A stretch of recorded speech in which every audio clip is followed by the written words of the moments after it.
आप बंटवारा करना चाहते हैं, आप चाहते हैं कि बंटवारा करके जमीन आपका एक बिल्कुल अलग हो जाए, उस पर कंस्ट्रक्शन करके घर वर बना के आप अपने बिल्कुल जमीनी विवाद को खत्म करना चाहते हैं, लेकिन आपका जो हिस्सेदार आपका चाचा ताया है वो हिस्सा नहीं देना चाहता इनफैक्ट, या वो बंटवारा करना ही नहीं चाहता। उस केस में आप क्या करेंगे, राइट? क्या प्रोसेस है, कंप्लीट डिटेल बताने वाला हूं इस वीडियो में, लास्ट तक जरूर देखिए। अगर आप हमारे चैनल पर नए हैं तो सब्सक्राइब कीजिए, चैनल को शेयर कीजिए अपने दोस्तों के साथ, ताकि वो भी इस तरह की जानकारी से अवगत हो पाए। आपको जानकारी के लिए बता दूं, पिछला वीडियो जो हमने बंटवारा के ऊपर बनाया था हमने, जिसमें हमने बताया था कि बड़े भाई के जमीन में, बड़े भाई की संपत्ति में क्या छोटे भाई का हिस्सा होगा या नहीं होगा, उस राइट, वो वीडियो अगर नहीं देखा है जरूर देखिए, उसी का कंटिन्यूस सेकेंड वीडियो है ये। उस केस में सबसे पहला काम करना है आपको कि जिस जमीन का हिस्सा आप करना चाहते हैं, जिस प्रॉपर्टी का हिस्सा लेना करना चाहते हैं आप, उस प्रॉपर्टी का आप पेपर मुहैया करवाइए। उस प्रॉपर्टी का बेस पेपर चाहिए। पहले पहले बेस पेपर इकट्ठा कीजिए आप बोलेंगे बेस पेपर मिलेगा कैसे? अगर आपको बेस पेपर बिल्कुल नहीं है, चाचा के पास उस बेस पेपर हो सकता है आपके हिस्सेदार के पास जमीन का मूल पेपर हो, वो नहीं देना चाहता, उस केस में आपको एक लोकल अमीन से जमीन का प्रीमाइज करवाइए और वहां से खेसरा मिल जाएगा, खेसरा से खाता मिल जाएगा, और आप ये जानने की कोशिश कीजिए ये जमीन कैसा है। क्या वो संपत्ति जिसका बंटवारा करना चाहते हैं, क्या वो खतियानी संपत्ति है, या वो केवाला केवाला है, रजिस्ट्री द्वारा प्राप्त की गई थी आपके पूर्वज के द्वारा। और सबसे पहले ध्यान रहे कि अगर आप बंटवारा करना चाहते हैं, जिसके नाम से संपत्ति है वो जीवित नहीं होना चाहिए, उसी केस में सिर्फ आप बंटवारा कर सकते हैं। अगर मान लेते हैं आपके दादा के नाम से संपत्ति है और दादाजी आपके जीवित हैं, तो उस केस में बंटवारा बिल्कुल भी नहीं होगा। तो उनके देहांत के बाद ही आप बंटवारा कर सकते हैं। बंटवारा के लिए आपको समझना होगा कि जमीन का पेपर किस प्रकार का है, राइट? और उसके बाद आपको अमीन से खाता खेसरा प्राप्त करने के बाद आप चले जाएंगे उस जमीन का बेस पेपर को फाइंड करने के लिए। हो सकता है अगर खतियान हो तो आपके कमिश्नर मिल सकता है, या जिला में अभिलेखागार में मिल सकता है पेपर। आप रजिस्ट्री अगर है वो जमीन, तो आप रजिस्ट्रार ऑफिस जाके आप वहां पे जो नॉमिनल सा फीस लगता है काउंटर पे, आप फी पेमेंट करके वहां से सर्टिफाइड कॉपी आप प्राप्त कर सकते हैं, राइट? आप सर्टिफाइड कॉपी आप ले लेते हैं, अपने पास रख लीजिए, और उसके बाद क्या करेंगे, उस सर्टिफाइड कॉपी का फोटोकॉपी जीरोक्स लेके आप चले जाएंगे कहां पे, रजिस्ट्री ऑफिस में। जो है आप रजिस्ट्रार को एक आवेदन दे सकते हैं, लिखित आवेदन दे सकते हैं, चाहे आप वकील के माध्यम से आवेदन लिखवा सकते हैं, या आप खुद से आवेदन लिख सकते हैं कि मेरा नाम फला है और इस जमीन के रिलेटेड अगर कोई भी रजिस्ट्री के लिए कोई आता है तो रजिस्ट्री ना हो, राइट? वहां पे रजिस्ट्री रोकने के विषय में आप वहां पे आवेदन दे सकते हैं रजिस्ट्रार को। और रजिस्ट्रार ये ध्यान रखेगा आने वाले समय में कि अगर कोई भी इन फ्यूचर कोई भी रजिस्ट्री उस जमीन के संबंधित होती है, उस खाता के साथ संबंधित होती है, तो वो रजिस्ट्री नहीं होगी, राइट?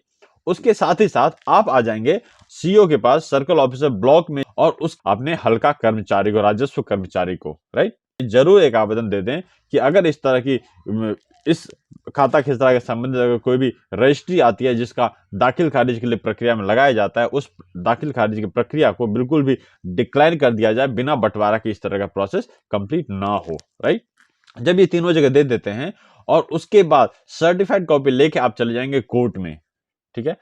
अब कोर्ट में जब चल जाते हैं, कोर्ट में आपको सिविल एडवोकेट से बात करना है, सिविल वकील से बात करना है, और सिविल वकील से बात करने के बाद उनको बोलना है कि सर मुझे पार्टीशन ऑफ सूट फाइल करना है, मुझे पार्टीशन ऑफ सूट फाइल करना है। पार्टीशन ऑफ सूट फाइल करेंगे, उसमें क्या करेंगे आप, आपके एडवोकेट आपसे आपके सारे हिस्सेदार का नाम पूछेंगे, राइट?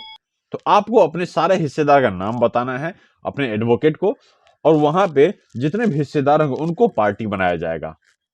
उनको पार्टी बना के आप अब उस संपत्ति में आपका जितना भी हिस्सा होता है, राइट? आपको उस संपत्ति में टोटल मान लेते हैं, टोटल संपत्ति 10 करोड़ की है और आपका 1 करोड़ का हिस्सा बनता है, राइट? और आपको जो आपकी जो हिस्सेदारी होगी और उस हिस्सेदारी की वैल्यू 1 करोड़ होगी, तो उस केस में कोर्ट की कुछ नॉमिनल सा फी होता है, दैट इज 1% से 1.5% फी होता है, राइट? और पार्टीशन ऑफ सूट का फी होता है, वो फी आप जमा कर सकते हैं। हर स्टेट का वेरी करता है, स्टेट बाय स्टेट, कि वहां पे कितना फीस लिया जाता है। अगर आप कहते हैं यार मैं तो फीस बहुत बड़ा अमाउंट हो जाता है, मैं उतना एबल नहीं हूं, मैं पेमेंट कर ही नहीं सकता हूं, उस केस में क्या करेंगे?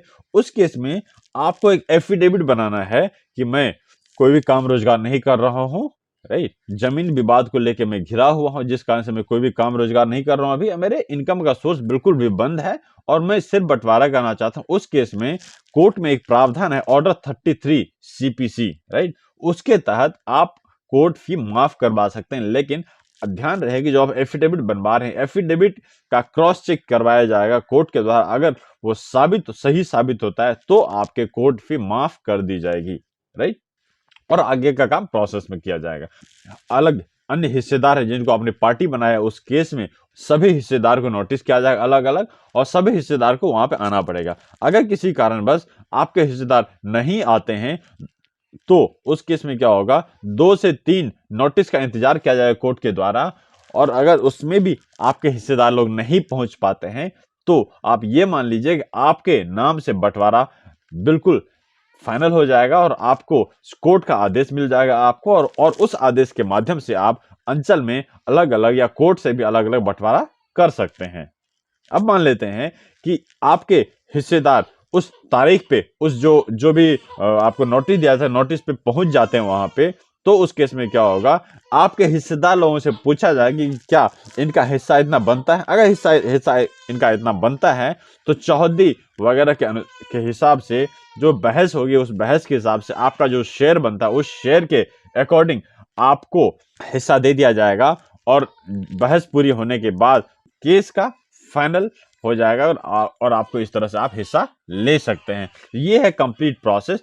अगर आपके मन में बंटवारा या सर्वे संबंधी किसी भी तरह के मन में कोई सवाल है तो आप मुझे कमेंट सेक्शन में कमेंट कर सकते हैं, या आप मुझे अगर 1 to 1 बात करना चाहते हैं, कंसल्टेशन कॉल लेना चाहते हैं, या कुछ इन डिटेल बात करना चाहते हैं मुझसे आप, तो उसके लिए मैंने स्क्रीन पे क्यूआर कोड दिया हुआ है। आप अपने मोबाइल पे क्यूआर कोड स्कैनर के माध्यम से या गूगल लेंस के माध्यम से स्कैन करके आप गूगल फॉर्म फिल कर सकते हैं। फॉर्म फिल करने के बाद डिटेल मेरे पास आती है, और इनफैक्ट मैं बता दूं आपको, मेरे ऑफलाइन सेंटर पे जो भी क्लाइंट्स आते हैं जिससे मैं 1 to 1 बात करता हूं, उससे एक कंसल्टेशन कॉल का मैं 1000 इनफैक्ट 999 चार्ज करता हूं। लेकिन जो ऑनलाइन क्लाइंट से मेरे पास कॉल आती है उनसे मैं 499 चार्ज करता हूं। वो आप देख लीजिएगा, राइट?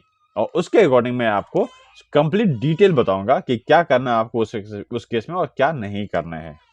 अगर आप अभी तक वीडियो में उपस्थित हैं तो आपसे गुजारिश करूंगा, रिक्वेस्ट करूंगा, आप इस वीडियो को जरूर शेयर कीजिए अन्य दोस्तों के साथ, ताकि उनको भी इस तरह की वीडियो से हेल्प हो पाए और वो भी इस तरह की जानकारी से अवगत हो पाए। मिलता हूं अनदर वीडियो में, तब तक के लिए अपना ख्याल रखिए। Have a nice day, take care.